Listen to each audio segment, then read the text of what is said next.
Hello everyone. मैं जया बाला कुशवाहा आप सभी का वेलकम करती हूँ अपने YouTube channel learning with shake of learning में।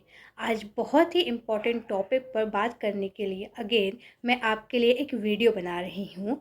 मेरे जूनियर्स ने मुझे व्हाट्सएप पे मैसेज कर करके परेशान कर दिया था कि दी आप इस पे भी एक वीडियो बनाइए कि पीएचडी इंटरव्यू का अपना एक्सपीरियंस शेयर करने के लिए। तो आज इस वीडियो के माध्यम से मैं अपने पीएचडी इंटरव्यू के अनुभव को आपके साथ साझा करना चाहती हूँ।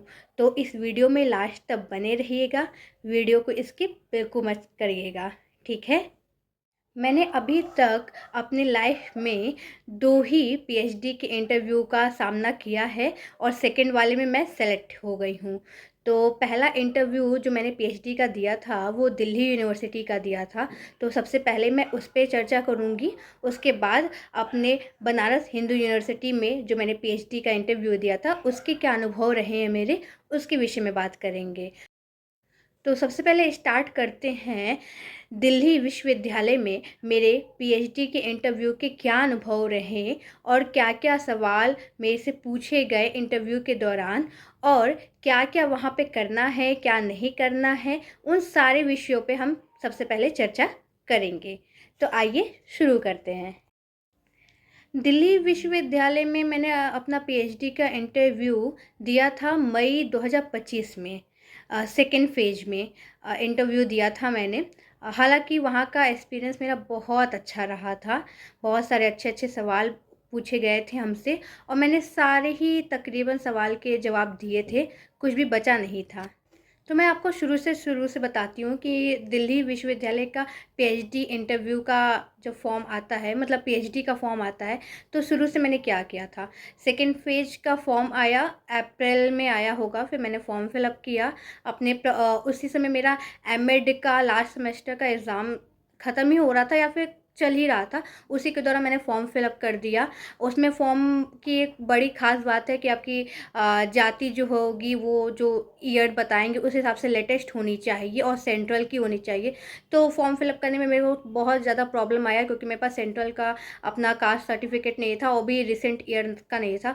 तो जैसे तैसे बनवा के वो सारे फॉर्म फिलअप किया मैंने। फिर उसके बाद दिल्ली यूनिवर्सिटी का एक ये भी रहता है कि अगर आप जब भी फॉर्म फिलअप कर रहे हो तो आपको रिसर्च प्रपोजल का कुछ टॉपिक्स जो है उसमें मतलब जितना वो मांगते हैं उतना उसमें लिखना पड़ता है कि आपका विषय क्या है और रिसर्च मेथडोलॉजी क्या है। इन सभी के विषय में थोड़ा थोड़ा डिटेल जितना वो लोग वर्ड स्पेसिफिक उसमें फॉर्म में बोले रहते हैं उतना उसमें लिखना पड़ता है।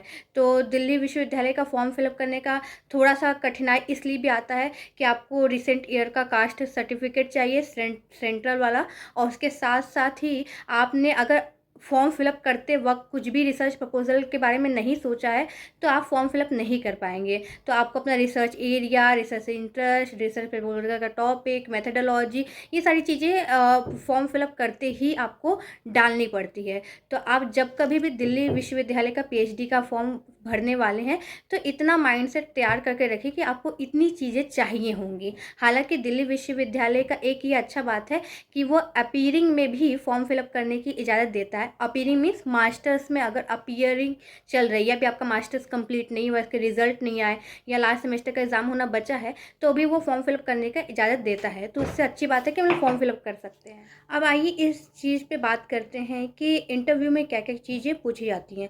आपने फॉर्म फिलअप कर लिया है, प्रपोजल का क्या टॉपिक होने वाला है उसको सब भर के फॉर्म में फिलअप करके ओके कर दिया है, और नेक्स्ट क्या है कि आपका इंटरव्यू होने वाला है। तो इंटरव्यू में सबसे इम्पॉर्टेंट है कि क्या क्या क्वेश्चंस होने वाले हैं। तो दिल्ली विश्वविद्यालय का जो पीएचडी का इंटरव्यू मैंने फेस किया है, वो पीएचडी का पूरा इंटरव्यू मेरा आई थिंक 10 मिनट्स का था, और वो 10 मिनट्स पूरा जो उसका इर्द गिर्द सर्कल जो घूम रहा था वो आपके रिसर्च प्रपोजल पे ही घूम रहा था। तो आपका research proposal best and best होना चाहिए दिल्ली विश्वविद्यालय में अगर आप पीएचडी इंटरव्यू देना जा रहे तो उसके लिए। हालांकि मेरा दिल्ली विश्वविद्यालय में पीएचडी इंटरव्यू मेरा क्रैक नहीं हुआ था, मैं सेलेक्ट नहीं हुई थी, उसका भी रीज़न मेरे को पता है। हालांकि मेरा इंटरव्यू बहुत अच्छा गया था, मैंने सारे क्वेश्चन के सही से और अच्छे से तरीके से सलीके से जवाब दिया था, लेकिन मैं वहाँ सेलेक्ट नहीं हुई। इसका एक बहुत बड़ा रीज़न ये था कि मेरा रिसर्च प्रपोजल का फॉर्मेट ही सही नहीं था। हालांकि मैंने बनाया सब कुछ सही तरीके से था, लेकिन मेरा फॉर्मेटिंग थोड़ा सा बहुत ही गलत सा हो गया था। हालांकि उस समय मैं अभी एमएड का एग्ज़ाम ही दे रही थी और एग्ज़ाम देते ही देते पीएचडी का इंटरव्यू आ गया था दिल्ली विश्वविद्यालय का। तो मैंने अभी रिसर्च प्रपोजल का जो स्टैंडर्ड फॉर्मेट होता है वो उस पर बहुत ज़्यादा स्टडी नहीं की थी। बस ये था मेरे माइंड में एक टॉपिक था कि ऐसे ऐसे टॉपिक है और इस तरीके की स्टडी और इस तरह का मेरे को आगे करना है रिसर्च। लेकिन क्या रिसर्च का क्या स्टैंडर्ड फॉर्मेट होता है, वो कितने पेजेस में होने चाहिए, कितने वर्ड लिमिट में होने चाहिए, क्वेश्चन कितना, तो ये सारी चीज़ें मेरी नहीं सही से बन पाई थी, तो थोड़ा सा ये दिक्कत हो रहा। तो मेरा दिल्ली विश्वविद्यालय में सिलेक्शन ना होने का बस यही मेन रीज़न यही है कि मेरा रिसर्च प्रपोजल का फॉर्मेट नहीं सही था। बाकी मेरा टॉपिक भी बहुत अच्छा था। मेरा रिसर्च प्रपोजल का टॉपिक देख के वहाँ के प्रोफेसर काफ़ी खुश हुए थे और बहुत ही उनको ऐसा था कि और क्या इसके सवाल पूछ लिया जाए और जानने की कोशिश कर रहे थे। उनको रिसर्च प्रपोजल का टॉपिक बहुत अच्छा लगा था। वो कह रहे थे कि हाँ, आपने अच्छा टॉपिक लिया है, और उससे जितने सारे क्वेश्चन उन्होंने पूछे, लिटरेचर रिव्यू से भी क्वेश्चन हुए और मेथोडोलॉजी सेक्शन से भी क्वेश्चन हुए, मैंने सारे के आंसर दिए थे। बस मेरा फॉर्मेट सही नहीं था, जिसकी वजह से हमें ऐसा लगता है कि मेरे को सेलेक्ट नहीं किया गया, क्योंकि बाद में वो लोग कभी आपको फीडबैक नहीं देते हैं। और दिल्ली विश्वविद्यालय में पीएचडी इंटरव्यू का कोई भी रिजल्ट जारी नहीं होता है, कहीं से भी कुछ भी आपको पता नहीं चलता है कि आपने क्या कमी की थी, क्या आपका प्लस पॉइंट था, क्या आपका माइनस पॉइंट था, कुछ पता नहीं चलता है। वो लोग बस एक नाम की मेरिट लिस्ट जारी करते हैं कि ये बच्चे सेलेक्टेड हैं बस, और जो नहीं सेलेक्टेड है उनका कुछ भी पता नहीं चलता है। तो इससे आप ये अंदाज़ा नहीं लगा सकते कि आपने क्या गलती की, क्या गलती नहीं करनी है आपको। ये मैंने जब खुद का एनालिसिस किया, बाद में अपने प्रोफेसर से, जो मेरे यूनिवर्सिटी के प्रोफेसर हैं, उनसे पूछा, और भी अपने रिसर्च स्कॉलर से जो भैया लोग हैं, दीदी लोग हैं, उनसे बात की, तो ये मेरा अपना खुद का एनालिसिस है कि हाँ, मैंने सब कुछ ओवरऑल अच्छा कर लिया, लेकिन मेरा रिसर्च प्रपोजल का फॉर्मेटिंग अच्छा नहीं था। तो मे बी शायद इस वजह से मैं दिल्ली विश्वविद्यालय में सेलेक्ट नहीं हो पाई हूँ। बाकी दिल्ली विश्वविद्यालय की तरफ से आपको कोई भी फीडबैक नहीं मिलती, कोई भी रिजल्ट जारी नहीं होती, सिर्फ एक मेरिट लिस्ट जारी होती है जिसमें आप अगर सेलेक्टेड हैं तो आपका नाम होता है और आपको कब जाके अपना डॉक्यूमेंट सबमिट करना है उसकी डेट मेंशन होती है, बस, और कुछ भी नहीं पता चलता है। इवन मैं आपको बताऊं, अगर आप दिल्ली विश्वविद्यालय का पीएचडी का फॉर्म फिलअप कर रहे हैं, तो आपको कोई भी पर्सनल, कोई भी ईमेल, कोई भी इंफॉर्मेशन नहीं मिलती है कि इस डेट पर आपका इंटरव्यू है या इस डेट पे आपको आना है, इस मीटिंग में आना है। ये कहीं भी आपको पर्सनल ईमेल के तौर पे या मेल नहीं आता, ना कोई मैसेज आती है, ना कोई कॉलिंग आती है, कुछ भी नहीं आता है। आपको खुद से अवेयर होकर रेगुलर आपको दिल्ली विश्वविद्यालय का साइट चेक करना रहता है। डेली आपको साइट चेक करनी है कि अब आया कुछ इन्फॉर्मेशन, अब कोई नोटिफिकेशन आए, आपको रेगुलर साइट चेक करनी रहती है। अगर आपने एक भी दिन मिस कर दिया और नोटिस आ गया तो आपको बहुत बड़ी प्रॉब्लम हो सकती है, क्योंकि मैंने ये प्रॉब्लम फेस किया। मेरे को लगा कि मेल करेंगे, कुछ तो नोटिस जारी करेंगे कि हाँ, ये चीज़ें हो रही हैं, अब आप अवेयर हो जाओ, आप रेडी हो जाओ, पर उन्होंने ऐसा कुछ भी नहीं किया था। मेरे को लास्ट मोमेंट पे मैंने साइट चेक की और मेरे को लगा कि अरे देखा मैंने, और मेरे को पता चला कि ओ माय गॉड, मेरा इंटरव्यू का डेट आ गया है और मैंने अभी तक टिकट भी नहीं बुक की है, कैसे जाऊँगी।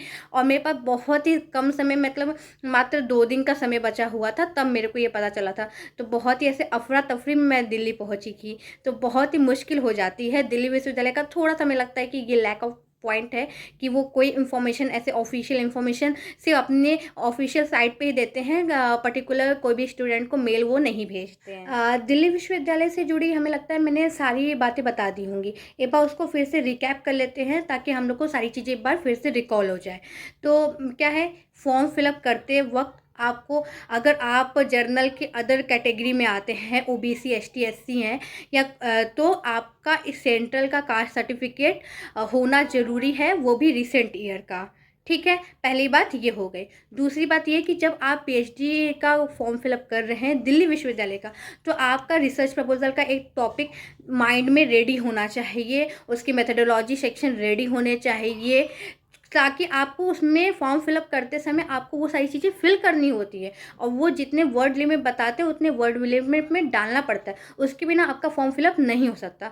तो ये दो इम्पॉर्टेंट बात है अगर आप दिल्ली विश्वविद्यालय का फॉर्म फिलअप कर रहे हैं पीएचडी का, तो इसको आपको ध्यान में रखना है। देन उसके बाद अगर आप रिसर्च प्रपोजल बना रहे हैं तो उसका स्टैंडर्ड फॉर्म ज़रूर चेक करें। एक बार दिल्ली विश्वविद्यालय के साइट पे जाके भी आप देख सकते हैं कि उन्होंने क्या क्या चीज़ें, मतलब उनके ब्रोशर में जाके देख सकते हैं। हालांकि ब्रोशर में पर्टिकुलरली रिसर्च प्रपोजल के बारे में कुछ वो लोग नहीं डालते हैं।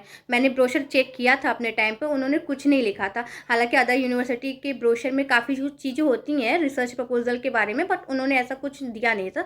तो आप एक स्टैंडर्ड जो फॉर्म है वो लेके चलेंगे रिसर्च प्रपोजल का।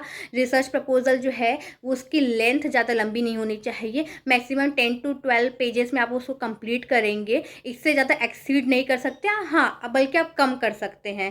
ठीक है, आप रिसर्च प्रपोजल में जो है लिटरेचर रिव्यू वो मैक्सिमम 1 पेजेस में होने चाहिए, 1 से 1.5 पेज में, बस इससे ज़्यादा नहीं होनी चाहिए, बल्कि आप कम कर सकते हैं।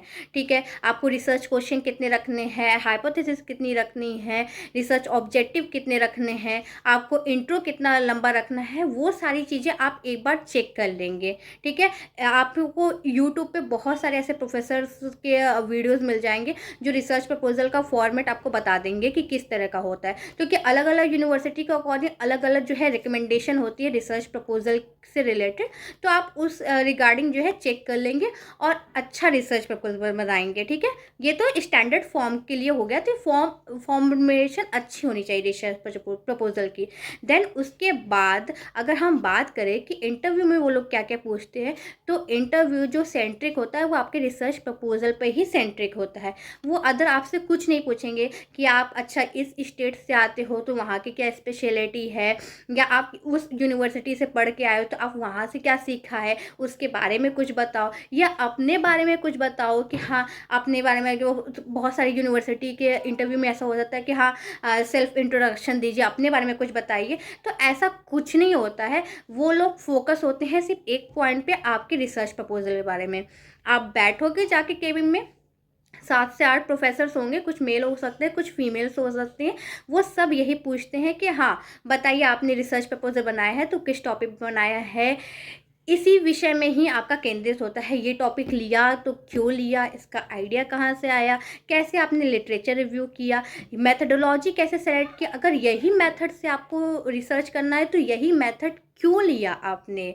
ठीक है, तो आप इस क्यों वर्ड से जो है भाग नहीं सकते। वो हर चीज़ के पीछे क्यों वर्ड पूछते हैं, क्यों ये टॉपिक लिया, कैसे लिटरेचर रिव्यू किया, क्यों यही मेथड अपना रहे हो, इस मेथड पे आपने कितने रिसर्च पेपर पढ़े हैं, यह मेथड आप अप्लाई कैसे करोगे। ठीक है, ये पूरा रिसर्च आप कितने साल में कंप्लीट करोगे। तो मतलब मल्टीपल्स क्वेश्चंस होते हैं और वो क्वेश्चन से ही आपको फंसाते हैं। ठीक है, वो ऐसे क्रॉस क्वेश्चन करके फंसाएंगे कि आप एक तो बहुत नर्वस होते हो और वो सारे क्वेश्चन सुन के अचानक से इतने भारी भारी क्वेश्चन आप और नर्वस हो जाते हो। तो आप ये करो कि जब भी आप रिसर्च प्रपोजल तैयार कर लिए हो, स्टैंडर्ड फॉर्मेट में तैयार कर लिए हो, तो ये रिसर्च प्रपोजल का आगे पीछे सब कुछ अच्छे से तैयार कर लो। उससे जितने सारे क्यों वाले क्वेश्चन हो सकते हैं कि ये क्यों लिया, ये ऐसे क्यों किया, ये ऐसे ही क्यों होना चाहिए, ये ऐसे क्यों नहीं होना चाहिए, ये सारे क्यों वाले जो सवाल है इसके लिए आप एकदम प्रिपेयर्ड होके जाओ। हालांकि ये सब चीज़ें मैं प्रिपेयर्ड होके गई थी, मैंने सारे चीज़ों को अच्छा आंसर किए थे, बट मेरा बैड लक कि मैंने रिसर्च प्रपोजल का फॉर्मेट ही ऐसे बना लिया था। हाँ, ये वो मेरे को वहाँ पे प्रोफेसर ने बिल्कुल नहीं बोला था कि आपका फॉर्मेट ठीक गलत है या आपने ऐसे लिखा है या वैसे लिखा है। उन्होंने बिल्कुल भी मेरी बेइज्जती नहीं की थी, मेरे को अच्छे से सुना था, मेरे सारे उत्तर को अच्छे से सुना था, और उनके चेहरे पे एक सेटिस्फैक्शन लेवल दिख रहा था और उनको मेरा टॉपिक भी पसंद आया था। बाकी तो नहीं हुआ तो नहीं हुआ, उसकी बात नहीं कह सकते। हालांकि जो मेरे पीएचडी इंटरव्यू के दौरान और भी जितने सारे स्टूडेंट थे उसमें तो बहुत सारे स्टूडेंट का बहुत ही बेकार सा इंटरव्यू हुआ था। उनका प्रपोजल फेंक दिया गया था, उनके टॉपिक सुन के बहुत नाराज़ हुए थे और बहुत ज़्यादा ही बेइज्जती की थी उन सारे स्टूडेंट की। तो उनके बीच में मेरे को लगा था मेरा कुछ बेटर हुआ है, तो इस वजह से मैं ये एनालाइज़ कर रही हूँ कि हो सकता है रिसर्च प्रपोजल के फॉर्मेट की वजह से मुझे सेलेक्ट नहीं किया। बाकी अगर कोई और रीज़न होगा तो मेरे को नहीं पता, क्योंकि वो कोई फीडबैक देते नहीं हैं। तो मेरे साथ यही हुआ, मुझे रिसर्च प्रपोजल मैंने प्रेजेंट किया, और जब मैंने प्रेजेंट किया तो टॉपिक क्यों लिया है, ये टॉपिक कैसे आया, लिटरेचर रिव्यू आपने किस तरह से किया, कैसे आपने रिसर्च ये पेपर्स फाइंड किए, कैसे फाइंड किए, क्या प्रोसेस था, मेथडोलॉजी ली है तो कैसे ली है, क्यों यही ली है, इसको कैसे आगे प्रोसीड करोगे। तो इसी से रिलेटेड ही आपका पूरा मेरा क्वेश्चन रहा ओवरऑल। तो ये सब में मेरी कमांड अच्छी थी, तो मैंने सारे के आंसर अच्छे से कर दिए और फिर 10 मिनट्स में मेरा पीएचडी का इंटरव्यू जो है वो समअप हो गया था। मैंने आपके साथ अपने पीएचडी इंटरव्यू के अनुभव को शेयर कर दिया है। आप इनको अच्छे से देखें, समझें, सुनें। अगर आपको कोई भी कहीं भी इश्यू होता है, कोई प्रॉब्लम होती है तो आप ज़रूर कमेंट करेंगे। अगर उस पर बात करना ज़रूरी होगा तो उसके लिए वीडियो बनाई जाएगी। अगर कमेंट करना ज़रूरी होगा कमेंट में आपको रिप्लाई दे दिया जाएगा। आज के लिए बस इतना ही रखते हैं, वीडियो ज़्यादा लंबी करना सही नहीं है। Thank you for all. मेरे को इसी तरह सपोर्ट करते रहेगा, मैं भी सीखती रहूँगी, आपको सिखाती रहूँगी। आप सभी को शुभ रात्रि।